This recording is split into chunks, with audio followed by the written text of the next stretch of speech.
C'est récupéré par Mitterrand, touche pas à mon pote, Harlem Désir, voilà, tu vois. Et c'est fait dans l'année où le truc est créé, où le truc, tu vois. C'est bien que t'es quand même assez recul sur les choses, mais c'est tout à fait ça. Tu vois, enfin, quand je parlais de ça avec certaines personnes, tu vois, comme SOS Racisme, etc. Ils croient pas, quoi. Mais oui, mais tu vois, c'est comme, je sais pas si c'est à toi que je le disais, mais c'est un peu aussi pour ça que j'ai ouvert ma chaîne, parce que j'ai 50 piges et que je me rends compte il y a plein de trucs que les gens, les petits jeunes, les Français, les machins ont oublié ou ne savent pas. Tu vois, il faut leur rappeler. Tu vois, quand moi j'avais 14-16 ans, en France, mon frère, c'était toutes les semaines, tous les 15 jours qu'il butait un arabe. En général, les flics, ils lui tiraient dans le dos. Et il disait au tribunal, je courais, j'avais le flingue à la main, je suis tombé, le coup est parti. À chaque fois, il disait ça, à chaque fois, ils étaient acquittés. Donc toi, moi j'ai grandi, si tu veux, ado, dans un pays où je me disais, sur un contrôle d'identité, tu risques ta life, mon frère. Tu vois, j'ai vécu dans cet état d'esprit. Donc c'est normal que les jeunes ils soient comme ils sont. C'est normal mon frère, au bout de... Moi je suis de la première génération. Est-ce que je parle wesh wesh? Je parle pas wesh wesh. Pourquoi aujourd'hui ils parlent wesh wesh? C'est bien qu'on les laisse pas rentrer. S'ils retrouvent leurs trucs tribaux, alors que les mecs ils vont même pas au bled en vacances. Ils ont pas de thunes, ils restent ici. Tu vois là je suis à Barbès, ils restent à Barbès. Pourquoi ils reprennent leur... Parce que tu les laisses pas rentrer mon frère. Les mecs ils sortent les dents, ils deviennent méchants, c'est normal. Tu vois? Et après, ils sont encore récupérés par les politiques pour dire blabla, blabla, blabla. Mon frère, tu vois? Tu vois? Mais tout ça, les Français, ils ont oublié. Et les bons Français, même qui votent Front National de bonne foi, les vieux de 50 ans, tu leur rappelles ça. Il y en a qui peuvent, je dirais pas changer, parce que à 60 ans. Mais tu vois ce que je veux dire? C'est juste que les gens n'ont plus de mémoire. Ils vivent au jour le jour. Et c'est avec ça qu'on les baise. C'est comme ça qu'on les baise. C'est comme ça qu'on les baise, tu vois. Et ce sont des gens sans mémoire, c'est-à-dire que ça les arrange qu'ils n'aient pas de mémoire. Parce qu'ils disent tellement de conneries. Ils font tellement de conneries. Non mais tu vois. Et l'homme est bon. Encore une fois, le Yiking dit, c'est le brigand de Chi qui demande à un maître taoïste si le brigand a une voix de sagesse.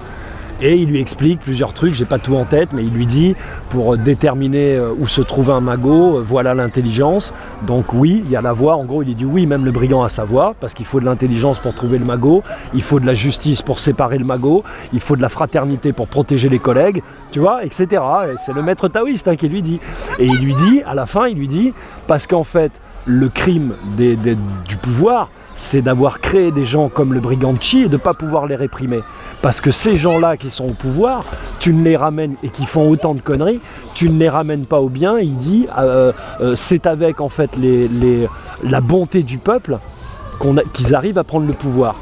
Tu vois, et c'est grâce à ça ils disent les 1000 boisseaux, les 100 sceaux, les bonnets de dignitaires, enfin tu vois, un tas d'images qui représentent le pouvoir. C'est parce que les gens sont bons, et on leur fait croire qu'ils sont bêtes.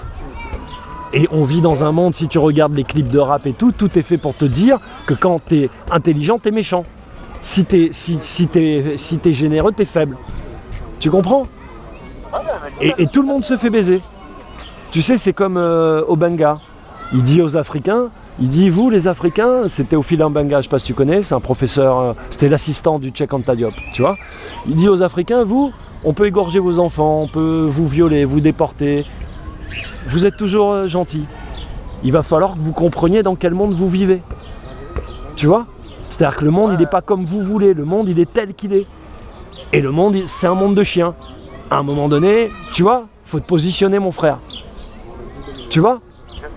Sauf que les gens, tout le monde se laisse vivre. Tu vois? Les uns se laissent tuer, les autres laissent tuer. Tu vois? Et les autres enculés là, ils baisent. Pendant ce temps, ils baisent. Tu vois, ils font des sacrifices. Donc voilà, il y en a marre quoi, tu vois. Il y en a marre, et il y en a marre. Mon frère, et puis surtout.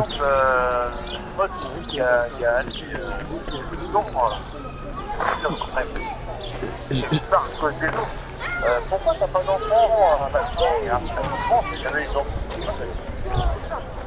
Parce que je voulais pas que mon enfant. Je ne sais même pas si on va avoir le contrôle sur sa vie. Pas le contrôle, mais si tu veux. Comment dire Bah, ils l'ont, hein. Ils l'ont. À partir du moment où tu le mets à l'école, c'est mort, hein. Surtout maintenant. Maintenant, ils t'en font un mutant maintenant, tu vois. Pardon? Instinctivement, si tu veux, je n'en voulais pas.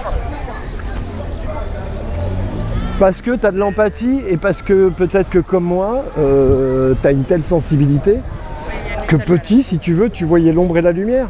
C'est-à-dire que tu vois je te prends une image simple, tu vois le macho grandiloquent qui rentre dans la pièce, qui ouvre sa gueule, tu vois le côté qui impressionne tout le monde, qui peut être pris comme un côté positif, et de l'autre côté, dans ton cœur d'enfant, tu sens tout le côté malheureux que le mec il a dans son cœur, et le côté desséché. Et c'est ce fil que tu suis, parce que toi tu veux pas être malheureux, tu vois.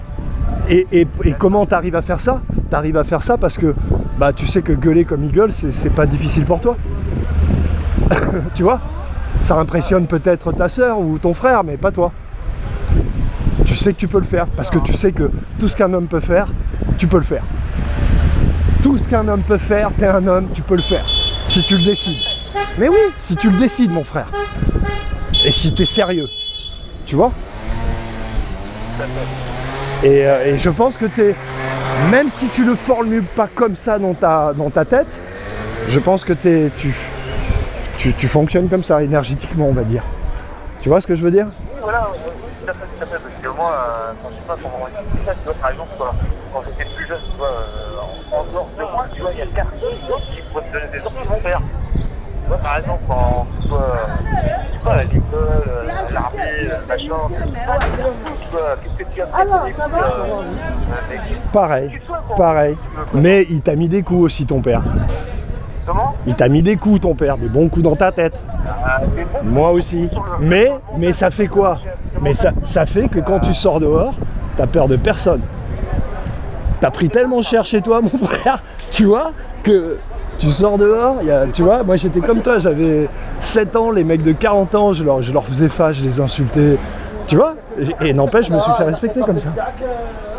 Parce qu'ils voyaient que j'avais pas peur, ils se disaient, lui, il faut le tuer. Si je le tape, ça suffit pas. Et tu tues pas un homme comme ça. Tu vois ce que je veux dire? Et donc tu deviens plus fort qu'eux. Même si tu fais 80 cm et eux 1m90, tu deviens plus fort qu'eux. Tu vois? Et à la fin, les mecs venaient me voir, me parler, se confier à moi, me demander des conseils. Tu vois, c'était mes potos, quoi. C'est comme ça que je suis rentré un peu dans le milieu des bad boys, entre guillemets, quoi. Tu vois? J'avais des mecs qui venaient, je me souviens quand j'étais en 3e, en 4e à Massabielle, j'avais gros Jean-Louis qui venait me chercher à l'école, il avait son 38 sur lui, tu vois. J'avais mon bodyguard, quoi. Et je faisais mes business avec lui toute la journée, tu vois. Parce que le mec, il était gros, grand et fort, mais il était perdu dans ce monde, mon frère. Tu vois? Ah, il y en a beaucoup, hein, il y en a beaucoup. Les mecs, ils volaient de l'or, ils savaient pas à qui le vendre. Je te donne un exemple simple. Tu vois? Voilà, ils savaient pas, tu vois? Et voilà, ils étaient perdus, les mecs. Moi, je prenais les trucs, je me souviens, j'allais rue Frédo, il y avait plein de magasins de Libanais, je le posais sur la table d'un bijoutier, le mec, il me l'achetait. Alors, je le vendais que dalle, hein. Le mec, il achetait des quartiers, il me filait 200, tu vois, 100. Je me faisais, mais rien à foutre. Tu vois, on faisait, voilà. Tu vois? Et du coup, il me respectait. Mais c'est un truc quand même, tu vois. Bon, en tout cas, c'est une putain de discussion. Ouais, c'est ça. Non, mais c'est cool. Et moi, j'arrive à la porte de chez moi. J'espère sincèrement que le bruit des enfants, tout ça, j'ai collé la caméra contre le téléphone. J'espère sincèrement qu'on t'entend. Tu vois? Parce que si on n'entend que moi, ça ne fait pas. Voilà. Donc, je coupe la caméra et je te dis un mot avant de te quitter. Attends, bouge pas. Ciao les gens, blessés.